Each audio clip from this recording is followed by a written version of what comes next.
Pemirsa, kita akan mulai diskusi. Kita ke Prof. Hamid terlebih dahulu. Prof. Hamid, untuk pekan ini ada vonis peringatan keras kita lihat terakhir dari DKPP terkait cacat prosedur proses pendaftaran salah satu paslon pilpres di KPU. Nah, sebelumnya juga kemudian ada kan kita juga mendengar bagaimana ada vonis pelanggaran etika berat MK terkait putusan MK yang melibatkan paslon yang sama. Nah, pertanyaannya adalah, dapatkah dalam pemilu untuk kali ini kita berharap menghasilkan negarawan? Nah, dengan proses seperti itu, praduga bermunculan, sakwa sangka bermekaran, keraguan semakin padat tentang pelaksanaan pemilu yang akan datang. Rentetan kejadian mulai dari MK sampai dengan penyelenggara pemilu kemarin itu adalah warning bahwa ada sesuatu yang memang salah dalam proses pemilihan presiden, terutama pencalonan calon wapres Mas Gibran. Itu pesannya jelas sekali, karena secara institusional kedua lembaga itu secara etik dinyatakan bersalah. Berarti ada sesuatu yang memang. Makanya jangan heran kalau keraguan itu muncul, terutama dari kalangan universitas kan. Para profesor mulai ragu ini dan mulai menggedor pintu kepada pemerintah, kepada pemegang kuasa agar kembali ke hitahnya menjalankan pemilu secara adil dan jujur. Jadi tidak mungkin ada asap tanpa api, itu pasti.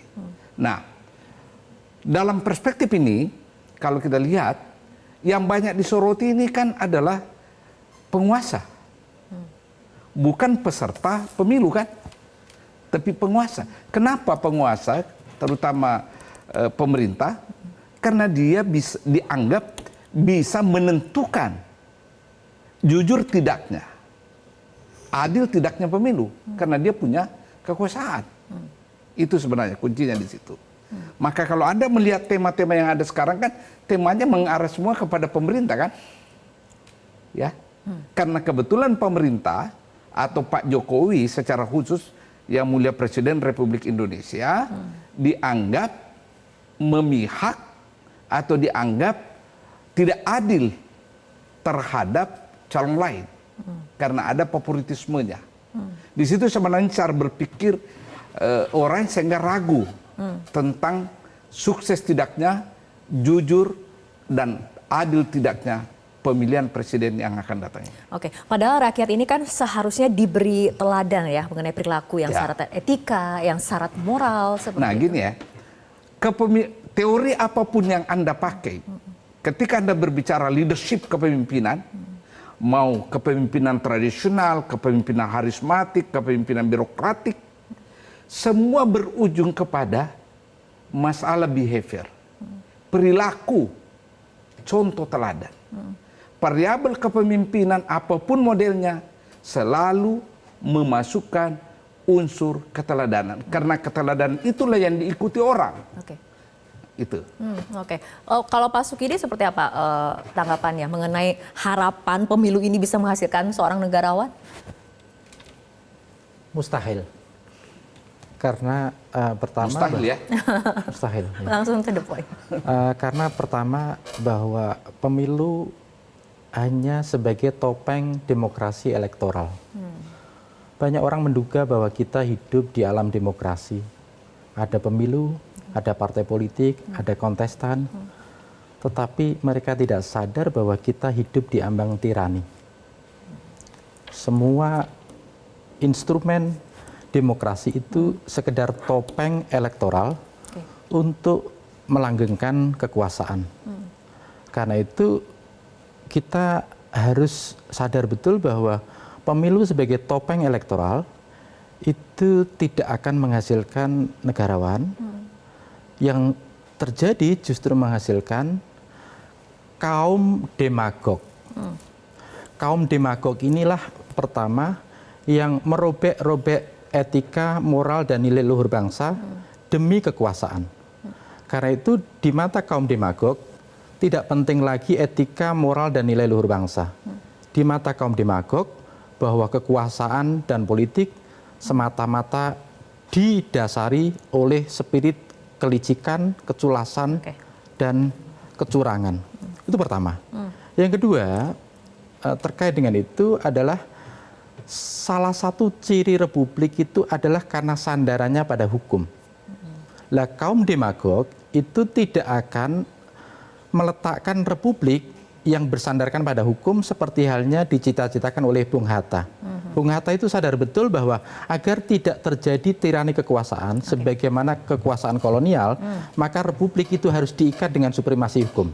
Lah yang terjadi sekarang, supremasi hukum itu ditelikung dengan pendekatan kekuasaan melalui instrumen kekuasaan, sehingga yang terjadi adalah negara kekuasaan menjadi dominan dalam penyelenggaraan pemilu, dalam penyelenggaraan negara.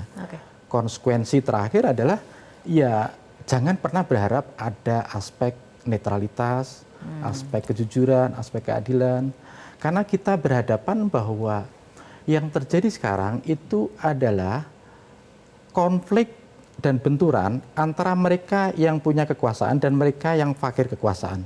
Yang punya kekuasaan memiliki semuanya untuk melakukan dan mengeksploitasi sumber daya negara, sumber daya ekonomi, dan sumber daya oligarki untuk kemenangan politik elektoral. Sementara mereka yang fakir kekuasaan hanya bisa gigit jari sambil membayangkan pemilu ini berjalan secara jujur dan adil. Disertai dengan doa. Disertai dengan doa. Nah Pak Sukidi, beberapa pekan lalu Anda juga kan membuat tulisan ya, judulnya adalah Menyelamatkan Republik Kita. Menurut Anda dengan situasi yang terjadi saat ini, sosok pemimpin apa ataupun seperti apa yang sebetulnya dibutuhkan oleh bangsa saat ini? Pertama, pemimpin yang kita butuhkan ke depan adalah pemimpin yang berspirit humanis. Humanis itu memberikan satu respect terhadap apa yang oleh Bung Hatta sebut sebagai the dignity of human being. Manusia itu punya harkat dan martabat dan deserve equal respect. Karena harkat dan martabat itulah setiap manusia itu punya kehormatan, punya martabat untuk memperoleh respect yang setara. Bukan pemimpin yang tiranik. Pemimpin yang tiranik itu pemimpin yang tidak menghargai kemanusiaan. Pemimpin yang mengangkangi kemanusiaan, menginjak-injak kemanusiaan demi kekuasaan. Itu pertama. Yang kedua, pemimpin yang kita butuhkan ke depan adalah pemimpin yang betul-betul mampu mewujudkan impian para pendiri republik tentang kesejahteraan bersama. Karena apa? Karena kalau kita kembali lihat Roma pada periode waktu itu, kenapa Roma akhirnya terjadi kejatuhan peradabannya? Karena antara lain kata Machiavelli, terjadi kesenjangan yang begitu jauh antara kaya dan miskin. Nah kita menghadapi situasi yang sama. Kesenjangan ini sebenarnya menodai impian republik yang menuntut kesejahteraan bersama. Nah kesenjangan dan ketimpangan yang terjadi itu justru merubah-rubah impian republik yang bertujuan untuk spirit kesejahteraan bersama menjadi republik yang melayani kepentingan segelintir orang. Oke, baik. Tadi kita sudah berbicara mengenai sosok yang dibutuhkan seperti itu. Selanjutnya saya akan bergeser ke Prof. Ibnu. Kita berbicara ataupun memotret mengenai komunikasi. Apabila kita lihat gestur Prof. Ibnu di panggung, ada kemudian gestur yang dituding tidak sopan, kemudian ada pula ungkapan yang mencaci, menghina saat kemudian tampil di hadapan ribuan relawan seperti itu. Dari analis forensik komunikasi, bagaimana sebetulnya potret kualitas negarawan para calon pemimpin bangsa ini? Di dalam forensik komunikasi itu ada rumus, kalau saya susun dengan akronim LARUTAN. L-nya lambang, R-nya rujukan, T-nya tujuan. Bahwa seseorang dalam menyampaikan ekspresinya, baik verbal maupun non-verbal, itu kan lambang. Dan pasti ada rujukannya dan ada tujuannya. Jadi orang-orang tertentu dengan sengaja membuat gestur tertentu itu menunjukkan motif tertentu.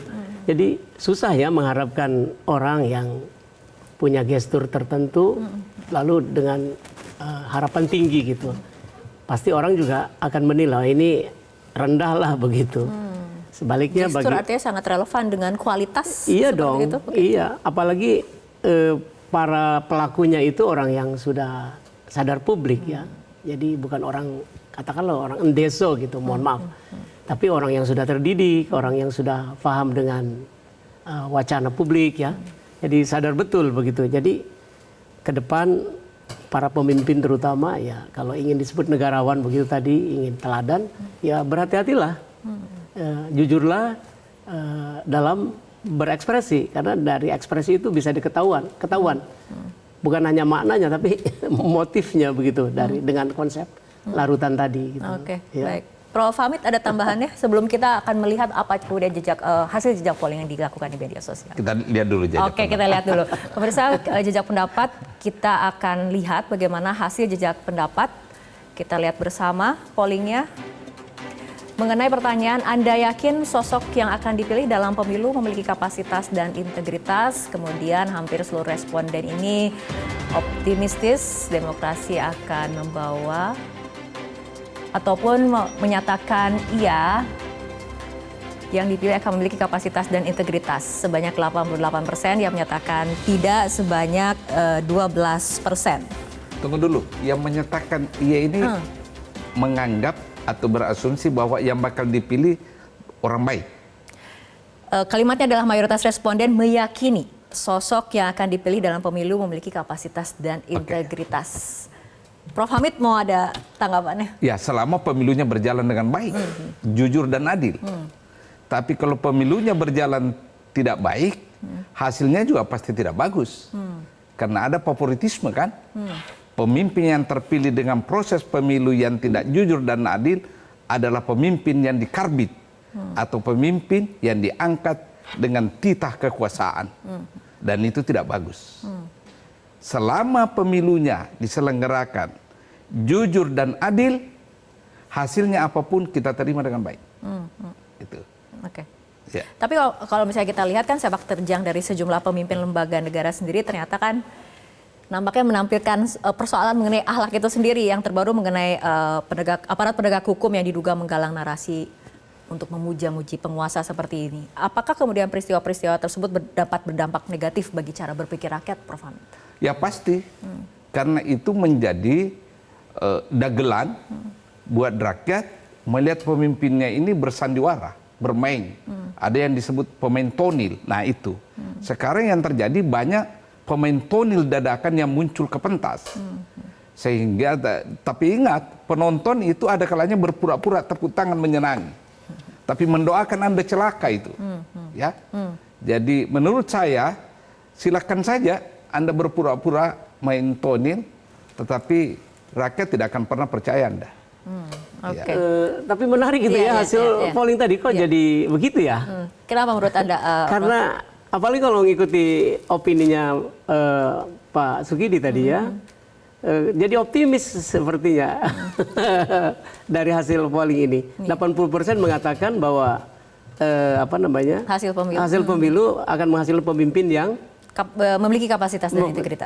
Gitu kan. Padahal tadi dinyatakan bahwa prosesnya diduga hanya prosedural saja, hanya kosmetik gitu kan, tidak substansial gitu kan. Jadi bahkan beliau mengatakan tadi mustahil gitu. Oke, nah, ini kan menarik ini. Tapi mungkin masih ada jajak pendapat dengan variabel lain ini. Coba-coba kita lihat nanti kita hasil lihat jajak pendapat yang variabelnya lain. Oke, nanti kita lihat. Tapi itu menarik ya. Oke. Di satu sisi ada, saya coba kontraskan antara tadi pernyataan mustahil itu kan pernyataan yang berat kan. Mustahil artinya tidak mungkin gitu kan. Tadi Pak Sukidi yang mengatakan mustahil seperti itu. Tapi tiba-tiba survei mengatakan ada harapan itu. Baik Pak Sukidi, tapi mengenai politik elektoral yang meniscayakan pencitraan, persepsinya kan tentang baik dan benar yang kemudian ternyata tidak tentu ataupun belum tentu sejalan dengan realita dan juga faktanya. Nah, ini bagaimana sih kemudian meluruskan persepsi yang termanipulasi seperti itu? Pertama, sebenarnya yang terjadi sekarang ini adalah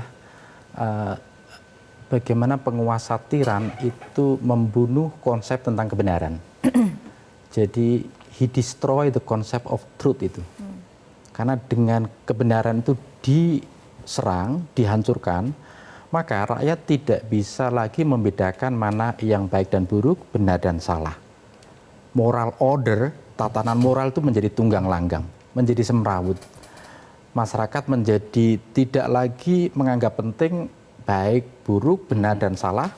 Nepotisme di era reformasi menjadi begitu buruk, sekarang dirayakan secara gegap gempita. Korupsi menjadi musuh bersama, sekarang menjadi praktek yang menjadi habit of the nation. Jadi pertama ini yang terjadi bahwa kebenaran itu dihancurkan. Setelah kebenaran dihancurkan, yang terjadi adalah orang dan pemimpin itu mengentertain tentang emosi. Dan inilah yang dikhawatirkan oleh Profesor Timothy Snyder dari Yale University bahwa terjadi satu transisi dari demokrasi ke kultus personal, dan itu yang terjadi di kita dan terjadi di Amerika. Dan ketika itu terjadi, maka pemimpin itu tidak lagi memandang penting tentang apa yang rasional, yang benar, tetapi yang bermain di situ adalah tentang emosi, tentang perasaan. Dan ketika emosi dan perasaan yang dipermainkan, maka tidak ada public reasoning, penalaran publik tentang program, kebijakan, tapi soal mengaduk-ngaduk perasaan saja. Nah, ketika perasaan yang bermain, maka disitulah kita sebenarnya masuk dalam satu situasi tentang kematian demokrasi. Karena demokrasi menuntut satu public reasoning, penalaran publik antar warga, antar pemimpin, sementara dalam kultus personal, tegak lurus itu diberikan semata-mata kepada penguasa tiran itu sendiri. Oke, baik, ini Prof. Ibnu dan juga Prof. Hamid tampaknya. Jelajahi cara baru mendapatkan informasi. Download Metro TV Extend sekarang.